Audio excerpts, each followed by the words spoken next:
오호라 너희 모든 목마른 자들아 물로 나아오라. 돈 없는 자도 오라. 너희는 와서 사 먹되 돈 없이 값 없이 와서 포도주와 젖을 사라. 너희가 어찌하여 양식이 아닌 것을 위하여 은을 달아주며 배부르게 하지 못할 것을 위하여 수고하느냐. 내게 듣고 들을지어다. 그리하면 너희가 좋은 것을 먹을 것이며 너희 자신들이 기름진 것으로 즐거움을 얻으리라. 너희는 귀를 기울이고 내게로 나와 들으라. 그리하면 너희의 영혼이 살리라. 내가 너희를 위하여 영원한 언약을 맺으리니 곧 다윗에게 허락한 확실한 은혜이니라.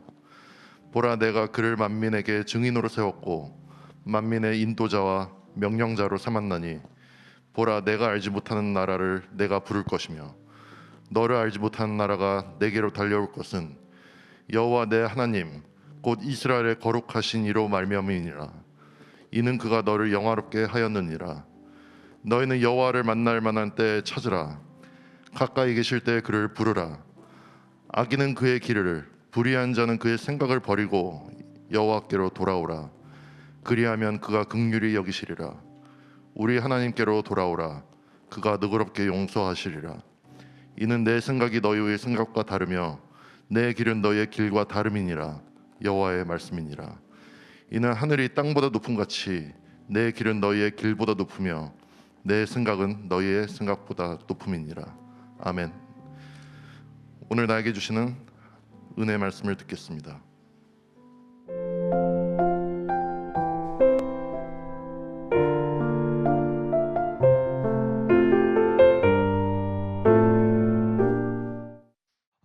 우리는 계속해서 복음의 능력이라는 주제를 가지고 말씀을 나누고 있습니다. 이 말씀을 듣는 동안에 저 복음의 능력에 대한 이 생각들을 많이 하면서 한편으로 마음에 그런 소망이 생겼습니다. 말씀을 듣는 동안에 예수님을 만났던 많은 이들이 경험했던 그 복음의 능력이 우리의 삶 가운데도 좀 이루어졌으면 좋겠다라는 생각을 해보았습니다. 여러분의 삶 가운데도 동일하게 그리스도의 그 능력이 일어나기를 소망합니다. 혹시 여러분 지난주 말씀 기억하십니까?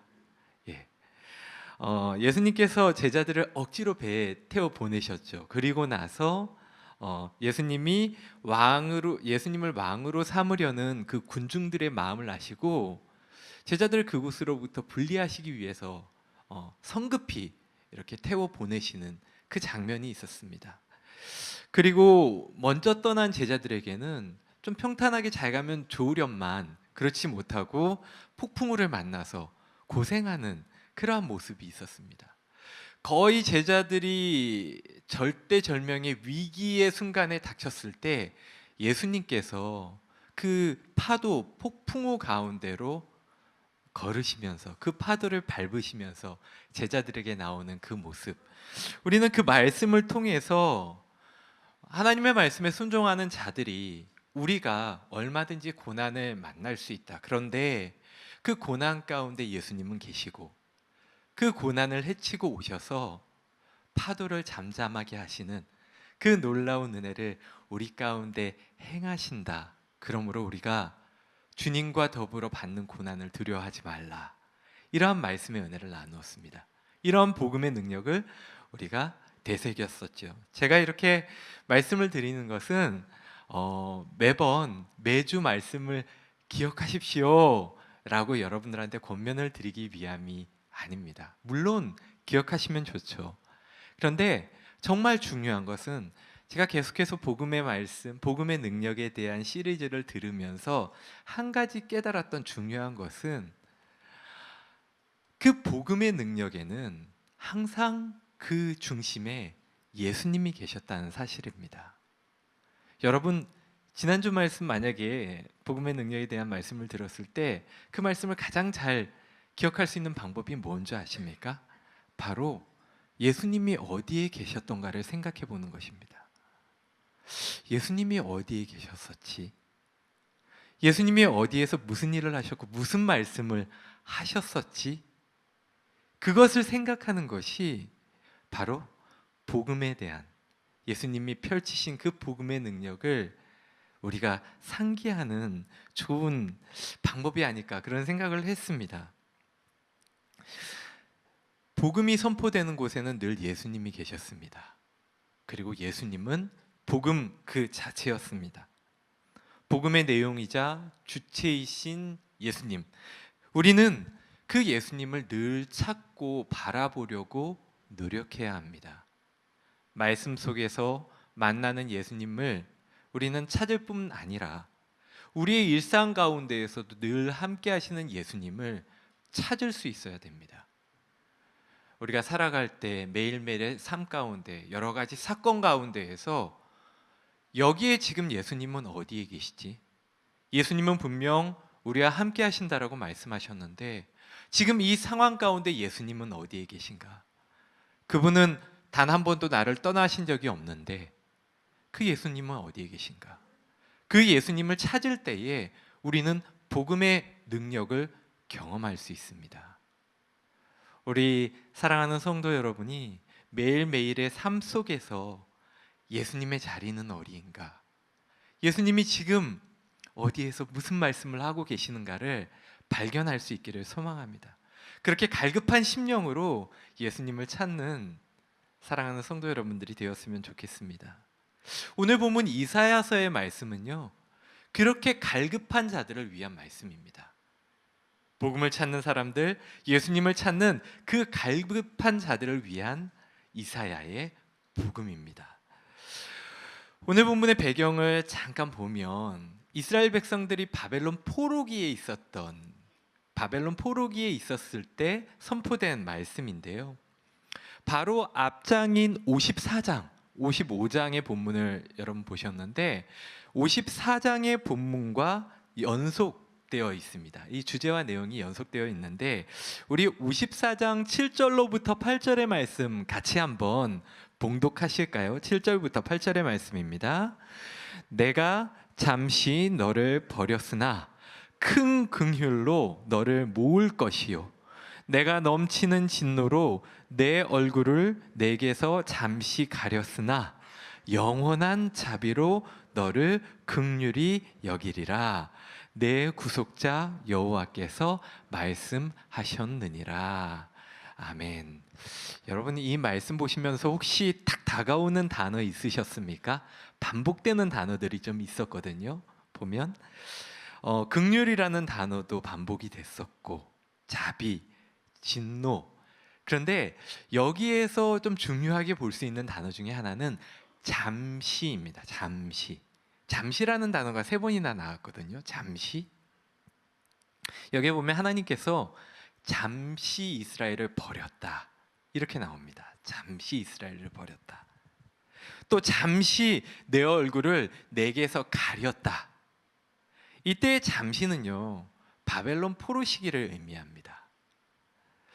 바벨론의 포로 시기가 약 70년가량 되었거든요. 여러분 이 70년이라는 세월이 잠시, 여러분은 어떻게 생각하십니까? 하나님은 이 70년의 세월을 잠시라고 표현을 하셨습니다. 너무 하나님 편에서 생각하신 거 아닌가? 막상 당해보면 쉽지 않은 시간인데 하나님 너무 그렇다. 얼마든지 우리는 그렇게 생각할 수 있습니다.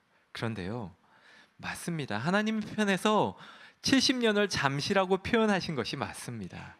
그런데 하나님께서 그렇게 표현하신 데는 이유가 있습니다. 8절에 보면 영원한 자비로 너를 긍휼히 여겼다라는 표현이 있습니다. 영원한. 잠시와는 다른 좀 뜻이 대조되는 단어죠. 영원한. 잠시라는 단어에는 탕자와 같이 하나님을 떠나버린 그 이스라엘을 놓지 않으시고 영원히 함께 하실 것이다 라는 그 하나님의 기대하시는 마음이 담겨져 있는 단어입니다. 단순히 그 시간이 짧다, 70년 금방이야, 이런 이야기가 아니라 내가 70년이라는 시간을 너희에게 주지만 그것이 잠시라고 얘기할 수 있는 것은 나는 영원을 바라보고 있기 때문이야. 오늘 이사야서의 본문은 사실 이러한 하나님의 마음의 배경을 가지고 있습니다. 70년이라는 세월, 거의 한 세대가 지나가는 과정 가운데 있었는데 그 가운데 이스라엘 백성은 지치고 지칠 대로 있었습니다. 그렇지만 하나님은 그걸 잠시라고 이야기하셨습니다. 잠시라고 표현하신 것에는 영원을 바라보는 영원한 긍휼과 자비의 마음을 가지고 계시는 하나님의 마음을 배경으로 했기 때문에 이 잠시라는 단어가 더욱더 크게 받아들여지고 또 우리가 이해할 수 있게 되는 것이죠. 바벨론 포로기에 있는 이스라엘을 향한 하나님의 마음은 사실 진노보다 자비와 사랑의 마음이 더 큰 것입니다. 여러분들 이사야의 본문을 읽으면서 오늘 우리가 봉독하는 55장의 본문 또 54장의 본문을 읽으면서 하나님의 이런 마음을 읽으면서 같이 이 본문을 묵상하기를 원합니다. 하나님의 마음은 영원한 긍휼, 영원한 자비, 그 가운데서 나오는 사랑입니다. 그런데요, 우리는 이 모든 스토리를 알고 있기 때문에 하나님의 사랑과 자비에 대해서 이야기할 수 있습니다. 그런데 당시 이스라엘의 바벨론의 포로로 잡혀 있는 이스라엘 백성은 이 말씀이 선포되었을 때 우리와 같이 받아들이지 못했을 것입니다. 70년이라는 세월 동안 바벨론에서 계속 포로기 생활을 하고 있는데 하나님의 긍휼과 자비를 이야기하는 그 선포가, 그 메시지가 과연 잘 들려왔을까요? 여러분 어떠셨을 것 같습니까?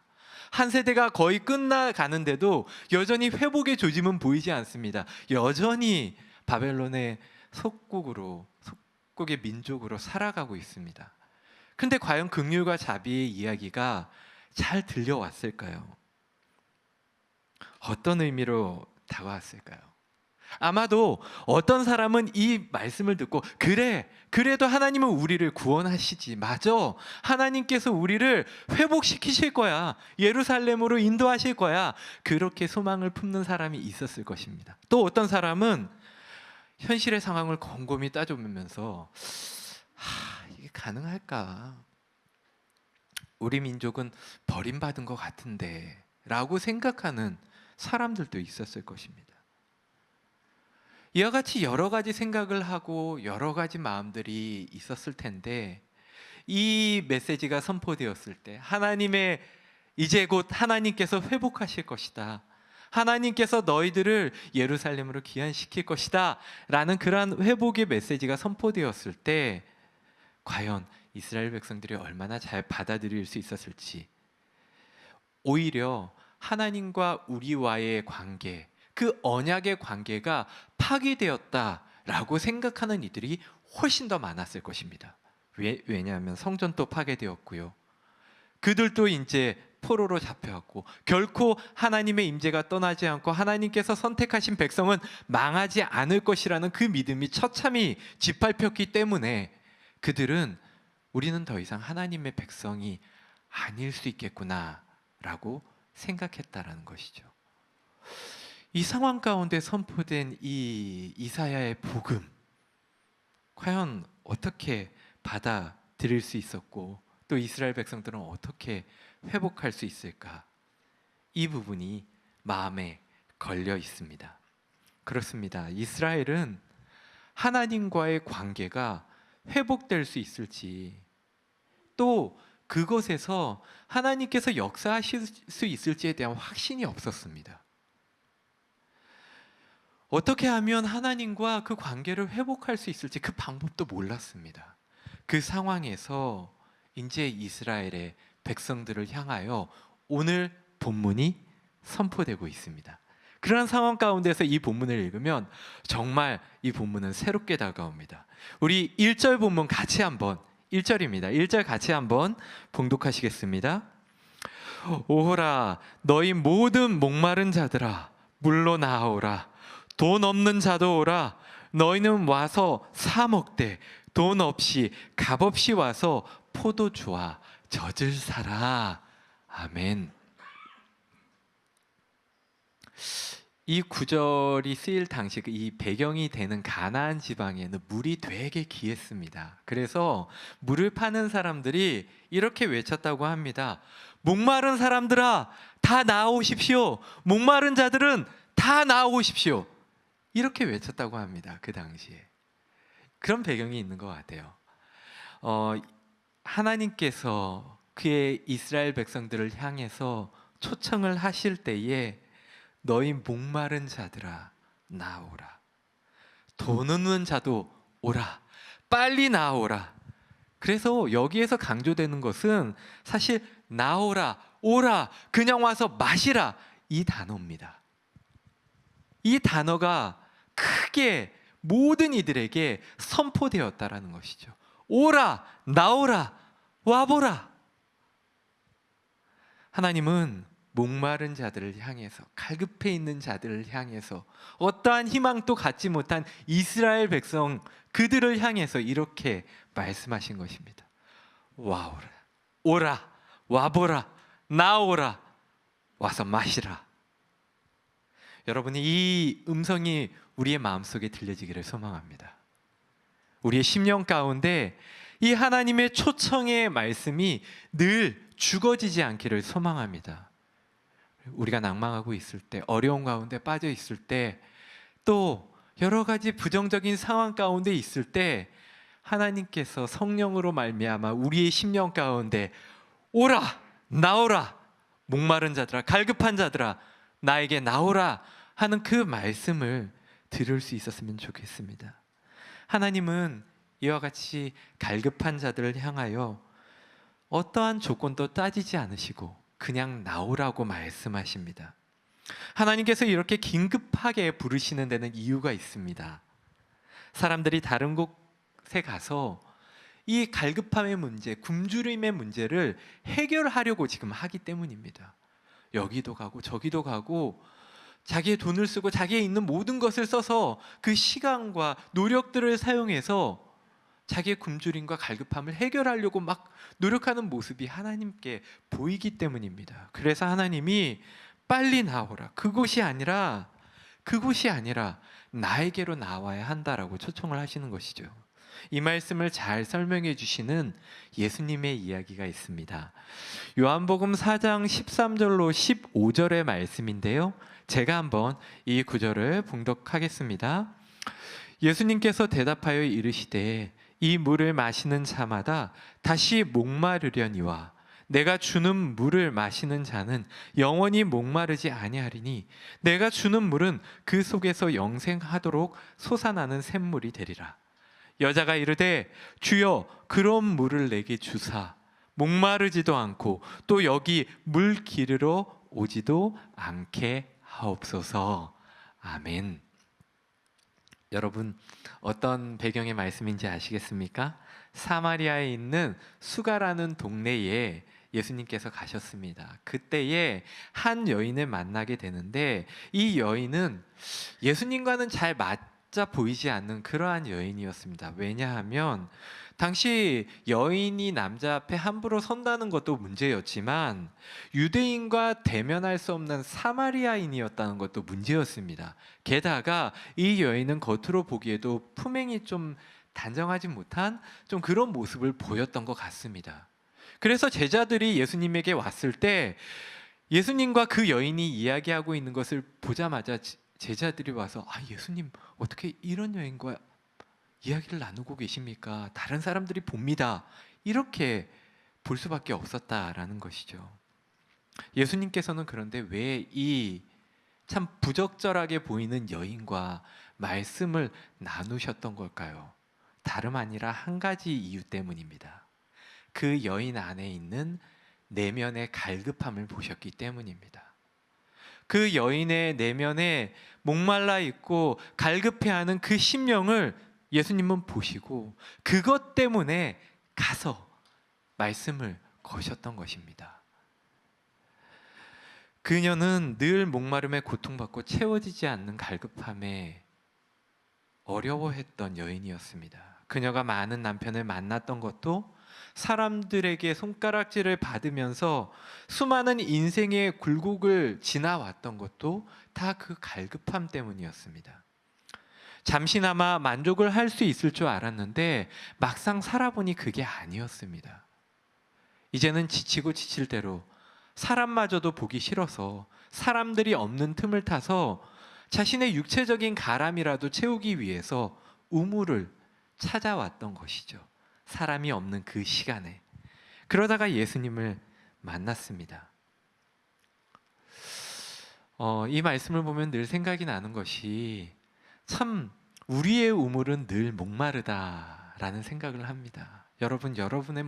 여러분의 우물은 어떻습니까? 여러분이 가지고 있는 그 우물은 여러분의 목마름을 채워주시기에 풍족합니까? 우리의 우물은 늘 목마른 것 같습니다. 아무리 퍼다가 길러다가 마셔도 그 목마름이 잘 가시지가 않습니다. 이 여인이 그것을 너무나 강하게 느꼈고 많은 사람들과의 관계마저 단절되자 이제는 더 이상 방법이 없이 그렇게 하루하루를 지내고 있었습니다.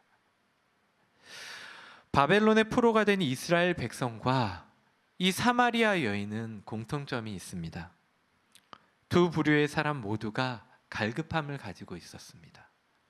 또 이스라엘 백성은 자유와 회복에 대한 갈급함이 있었다 하면 사마리아 여인은 자신의 처지와 여러 관계 속에서 느껴지는 갈급한 목마름이 있었습니다. 그리고 또 이 갈급함에 대해서 이스라엘 백성과 사마리아 여인 모두가 어떻게 해결해야 할지를 모르고 그냥 그렇게 살아갔었습니다. 이것이 바로 그들의 공통점이고 어쩌면 우리 인간의 보편적인 공통점인지도 모르겠습니다. 인간이 할 수 있는 노력들로 이 갈급함을 채우려고 했었던 것이죠. 예수님께서 이 여인의 목마름을 보시고 이제 내가 그 목마름을 해결해 주겠다. 영원히 목마르지 아니하는 그러한 물을 내가 주겠다라고 약속하셨던 것처럼 하나님은 이스라엘 백성들을 향해서 영원히 목마르지 않는 그 물을 주겠다라고 이사야의 말씀을 통해 백성들에게 선포하고 계신 것입니다. 사마리아 여인은 영원히 목마르지 않을 그 생명수에 대해서 반신반의했습니다. 하지만 그 여인은 점점 차츰차츰 예수님이 어떤 분인지를 발견해 나갑니다. 우물가에 앉아있던 사람, 그 다음에는 유대인, 그 다음에는 랍비, 그 후에는 선지자, 마지막으로 메시아로 인식하면서 생명의 물줄기를 발견하게 되는 것입니다. 바벨론의 포로로 사로잡혀 있던 이스라엘 백성들 또한 마찬가지입니다. 하나님을 신뢰하면서 그분이 차츰차츰 이루어 가시는 역사를 기대할 수 있도록 정말 먼저 나와 하나님 앞에 나와 하나님을 찾았어야 했었던 것입니다. 이는 우리에게도 동일합니다. 사랑하는 성도 여러분, 하나님이 부르심에 응답하시고 그 초청에 응답하시고 무작정 하나님 앞에 나아가십시오. 그리고 차츰차츰 하나님을 알아가시기를 바랍니다. 처음에는 사마리아의 여인과 같이 그냥 우물가에 앉아있는 남자와 같이 여겨질지도 모릅니다. 그런데 어느 순간 그분은 랍비가 되고 그분은 메시아가 됩니다. 우리를 부르시는 하나님은 우리의 영의 눈을 띄어서 그렇게 하나님을 발견하게 하시고 그 가운데에서 놀라운 복음, 생명의 물을 발견하게 하실 줄로 믿습니다. 그 생명의 술을 경험하고 마시는 우리 사랑하는 성도 여러분 되시기를 주님의 이름으로 축원합니다. 이사야가 이야기했던 복음 첫 번째가 목마른 자들을 위한 복음이었다면 두 번째의 제목은 이 복음은 무료이지만 정말 아무 값을 내지 않고 취할 수 있는 복음이지만 세상에서 가장 값진 복음이라는 것입니다. 이사야는 되게 역설적인 그런 복음의 가치에 대해서 이야기합니다. 원래 세상에서 가장 가치가 있는 것이라면 그 값어치에 해당하는 것을 치러야지 그것을 소유할 수 있지 않습니까? 그것이 당연한 세상의 이치인데 오늘 선포되는 복음은 세상에서 가장 가치가 있는 것인데 아무런 대가를 치르지 않아도 된다라는 것이죠. 예전에 그런 이야기가 있었습니다.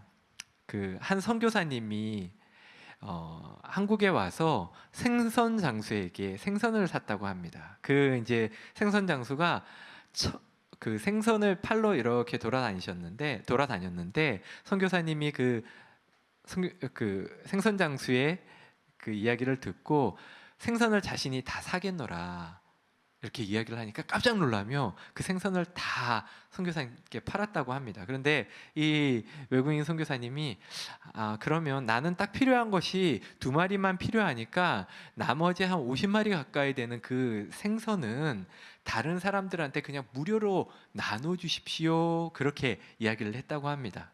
그래서 이 생선 장수가 그 50마리나 되는 큰 생선을 빨리 처리를 해야 되니까 또 자신은 돈을 받았으니까 외치고 다녔답니다. 생선을 무료로 다니겠습니다.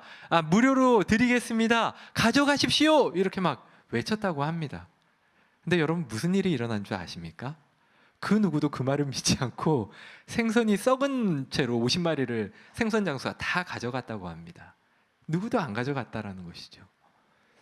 사람들이 그렇습니다. 무료로 준다고 그러면 잘 받지 않는다고 합니다. 이와 같이 오늘 말씀에 보면 55장 3절의 말씀에 보면은 너희는 귀를 기울이고 내게로 나와 들으라. 그리하면 너희의 영혼이 살리라. 내가 너희를 위하여 영원한 언약을 맺으리니 곧 다윗에게 허락한 확실한 은혜이니라 라고 말씀하셨습니다. 무료로 배포되는 것과 같은 그러한 복음이지만 그 복음에는 영원한 언약의 내용을 담고 있었습니다. 정말 중요한 내용이었습니다. 아까 제가 말씀드렸던 것처럼 이스라엘 백성은 그들의 언약이 과연 하나님과의 언약이 유효한가에 대해서 의심을 품고 있었습니다. 그런데 하나님은 그 복음을 통해서 그 가운데 영원한 언약에 대해서 언급을 하십니다. 이 세상에 가장 값어치 있는 그러한 복음이었던 것이죠. 그런데 이 복음을 무료로 주겠다고 하는데 이것을 받아들이는 이스라엘 백성들은 과연 그것을 받아낼 수 있는가? 그것이 오늘 이사야가 선포하는 복음의 2번째 중요한 메시지입니다. 무료로 선포된 복음이 정말로 값없이 주어진 이 복음이 세상에서 가장 가치 있는 이유는 바로 영원한 언약을 다루는 것이기 때문에 그렇습니다. 사람들은 이미 그 언약에 대해서 지치고 포기한 지 오래되었습니다. 솔로몬의 성전이 파괴되고 포로기가 시작되었을 때 하나님은 이스라엘을 떠났다라고 생각을 했습니다. 하나님과 맺은 언약도 파기되었다라고 생각을 했습니다. 하지만 하나님은 결코 백성들을 잊지 않으셨습니다. 우리가 하나님에 대해 표현할 때 신실하다라는 그러한 단어를 많이 사용하죠. 신실하다라는 것은 변함이 없다, 바뀌지 않는다, 사람들과 달리 하나님은 언제나 동일하시다라는 그러한 의미를 가지고 있습니다. 그런데 성경을 보면 하나님께서 변하지 않는 신실하신 이유를 기록하고 있는데요. 바로 하나님께서 우리를 너무 사랑하기 때문에 신실하다라고 말씀합니다. 과거 하나님께서는 이스라엘 백성들과 시내 산에서 언약을 맺으셨습니다. 그리고 이제 그 언약을 다시 맺으시겠다라고 말씀하십니다. 말씀드린 것 같이 하나님은 신실하신 분이신데 과거에 언약을 맺으셨으면 그 언약을 그냥 가지고 가시면 되는데 왜 언약을 다시 새롭게 맺으려고 하시는 걸까요? 다시 맺겠다라고 말씀하시는 것은 무슨 이유 때문에 그런 것일까요? 사실 과거의 언약과 하나님께서 이제 말씀하시는 언약은 큰 차이가 있습니다. 과거의 언약은 조건이 붙은 언약이었습니다. 무료 복음이 아니었습니다. 율법을 주고 율법을 잘 지키면 너희와 내가 하나님과 백성이 될 것이고 그렇게 언약 관계 안에 머무르게 될 것인데 그것이 이제는 파괴되지 않았습니까? 하나님의 백성은 율법으로부터 실패한 자들입니다. 그 언약은 더 이상 유효할 수가 없습니다.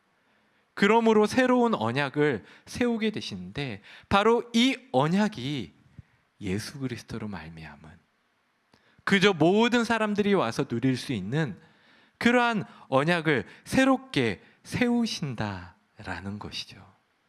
사랑하는 성도 여러분, 무료로 주어진 그 복음, 이사야가 선포한 무료의 복음은 바로 새로운 언약에 대한 것이며 그 새로운 언약은 예수 그리스도에 대한 것임을 우리는 꼭 기억해야 할 것입니다. 우리는 과거의 언약에 매여 있는 자들이 아닙니다. 죄로 인해서 두려워하여 다시금 전전긍긍하는 그 언약 가운데 있는 자가 아닙니다.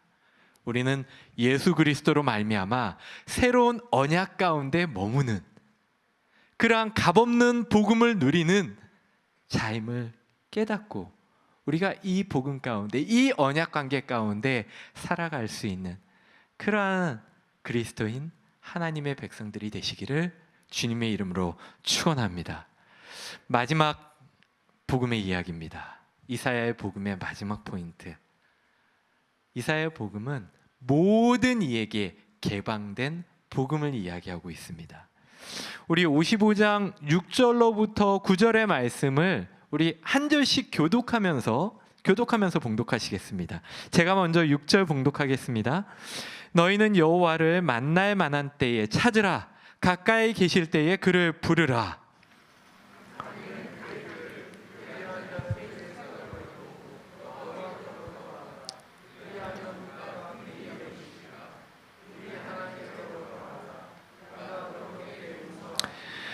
이는 내 생각이 너희의 생각과 다르며 내 길은 너희의 길과 다름이니라. 여호와의 말씀이니라.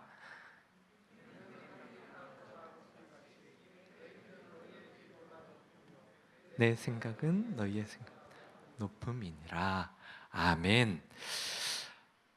모든 이에게 개방된 복음. 이사야는 마지막으로 오늘 본문에서 이렇게 말씀하고 있습니다. 아까 1절에서와 같이 똑같이 나오라, 오라, 와서 마시라 했던 것과 같이 찾으라, 그를 부르라, 다시 한번 그렇게 초청하고 있는 것과 같이 보입니다. 하나님을 찾고 부르면 그분이 용납하고 용서하신다 라는 것이죠. 하나님은 다시금 용납하고 나아갈 수 있는 길로 이끄시는 분이십니다. 그래서 이사야는 아까와 같이 부른 후에 그 다음에 길의 내용, 길이라는 이미지를 대입해서 설명을 하고 있는데요. 8절과 9절 말씀이 그렇게 설명하고 있는데 하나님은 백성들을 부르셔서 용납하시고 이제 나아갈 길로 다시금 인도하신다라는 것입니다. 잠언의 말씀에 보면 인간은 때로 사망의 길인데도 불구하고 바른 길로 오해하고 담대하게 나아가는 경우가 있다라고 그렇게 말씀을 합니다. 그렇죠. 우리가 한 치 앞길을 모르기 때문에 당장의 길이 좋아 보인다면 우리는 얼마든지 그것을 좋은 길로 생각하고 갈 수 있습니다. 열심히 갈 수 있습니다. 그런데 그 길이 사망의 길일 수 있다라는 것이죠. 미래에 대한 완벽한 판단이 불가능하기 때문에 그렇습니다. 그러나 지금 당장 좁고 험하고 어리석어 보이는 길이라 할지라도 하나님께서 명령하시는 길이라면 그 길은 얼마든지 생명의 길이 될 수 있습니다. 포로기를 지낸 포로기 가운데 있는 이스라엘 백성들은 하나님께서 인도하시는 길이 사람의 생각을 뛰어넘고 하나님은 포로기에 있는 이스라엘 백성들을 구원하시고 단순히 그들의 삶만을 바라보시는 것이 아니라 그 이후의 삶과 그 이후의 길과 또한 하나님의 놀라운 구원의 은총을 전 세계로 펼쳐나갈 것을 이미 이때 예비하고 계셨고 생각하고 계셨다라는 것을 우리는 이사야의 복음을 통해서 깨닫게 되는 것입니다. 그래서 새로운 언약을 주시고자 예수 그리스도를 보내주셨고 예수님은 새 언약의 길로서 내가 곧 길이요 진리요 생명이니 나를 따르라 라고 초청하고 계신 것입니다. 그런데요, 안타깝게도 안타깝게도 유대인으로부터 그것을 시작하려고 예수님을 보내주셨잖아요. 그런데 유대인들은 예수님을 거부하였습니다. 내용을 보면 예수님이 그러한 예를 드셨습니다. 잔치를 열고 많은 사람들을 초청하려고 불렀는데 초대받은 사람들이 오지 않는다. 그래서 내가 문을 열고 길가에 다니는 사람들을 다 초청하겠다. 예수님이 그러한 비유를 쓰셨을 때, 그러한 예화를 쓰셨을 때 바로 그것은 유대인들에게 나온 예수님을 배척한, 그 구원의 길을 배척한 유대인들을 향한 말씀임을 우리는 그 말씀 가운데 깨달을 수 있습니다. 즉 하나님은 예수님을 통해서 하나님의 나라를 다시 시작하시고 온 세계를 향한 복음을 펼쳐나가겠다고 말씀하셨습니다. 하지만 이 새로운 언약을 받아들이지 못한 유대인들이 받아들이지 못하자 하나님은 그냥 문을 여셨습니다. 복음을 여셨습니다. 그래서 오늘 우리 모든 자들에게, 전 세계에 바로 하나님이 예수님으로 말미암아 복음을 전하게 되시고 또한 하나님의 나라를 이루어 가시게 되셨다라는 것이죠. 이것이 다름 아닌 이사야의 복음의 내용입니다. 사랑하는 성도 여러분, 오늘 이사야 본문을 통해서 우리는 복음의 내용이 무엇인지를 깨달았습니다. 한번 정리해 보면 이 복음이 어떠한 것인가를 우리가 마음 가운데 새기며 나아가야 할 텐데요. 세 가지로 한번 정리를 해보겠습니다. 첫 번째로 그리스도는, 예수님은 우리의 영혼의 갈증을 채우시는 분이십니다. 우리가 말씀해 본 것과 같이 그래서 우리는 예수님께 끊임없이 나아가야 하고 정말 귀찮을 정도로 예수님을 찾아야 합니다. 사랑하는 성도 여러분, 예수님을 그렇게 찾는 자들이 되기를 소망합니다. 우리의 갈증을 예수님으로 말미암아 채울 수 있는 자들이 되기를 소망합니다. 우리의 삶 가운데, 상황 가운데 함께 하시는 그 예수님이 어디 계신가? 그분이 나에게 무엇라고 말씀하시는가를 늘 귀 기울이시는 여러분들이 되기를 소망합니다. 두 번째는 하나님께서는 언약을, 그의 하나님의 백성과 맺으시는 언약을 예수님을 통해서 갱신하셨습니다. 우리는 더 이상 과거의 언약에 매여 있지 않습니다. 율법에 매여 있지 않습니다. 죄의 아래에 있지 않습니다. 우리는 예수 그리스도의 은혜 아래 있고 그 은혜로 말미암아 언약을 맺은 그리스도인들입니다. 그러므로 우리는 하나님의 백성으로서 예수 그리스도 안에, 이 언약 안에 거하려고 부단히 노력해야 합니다. 죄 때문에 넘어질 때가 있습니까? 우리는 언약 안에 있는 자들입니다. 예수 그리스도 안에 있는 자들입니다. 그러므로 다시 예수님을 찾아야 합니다. 이 놀라운 이사야의 복음, 이 새로운 언약에 대한 것을 잊지 않으시는 분들이 되기를 소망합니다. 세 번째는 그리스도의 복음은 모든 사람을 향해 있는 것입니다. 새롭게 언약을 세우시고 예수님을 우리에게 보내주셨다라는 것은 그 복음이 모든 곳에 펼쳐져야 함을 우리에게 가르쳐 주는 것입니다. 복음은 생명의 씨앗과 같습니다. 이 생명의 씨앗은 모든 곳에 뿌려져야 하고 모든 곳에서 열매를 맺어야 합니다. 사랑하는 성도 여러분, 진짜 복음을 알게 되고 체험하는 것은 그 복음이 씨앗으로 뿌려질 때입니다. 그러므로 우리는 이 복음을 알았다면 이 복음을 우리가 속한 모든 곳에서 뿌려야 합니다. 왜냐하면 복음은 모든 사람들을 향한 것이기 때문입니다. 오늘 이사야의 말씀을 통해, 이사야의 복음을 통해 이 복음의 내용이 무엇인지를 깨닫고 우리의 삶에 적용하며 한 주 동안 우리가 종료주의를 지내고 또 고난 주간으로 살아갈 때에 예수님의 고난에 동참하는 것이 단순히 우울하게 그렇게 지내는 것이 아니라 예수 그리스도의 사랑을 전함으로써 그 복음을 실천하는 그러한 이번 한 주로 지내기를 주님의 이름으로 축원합니다.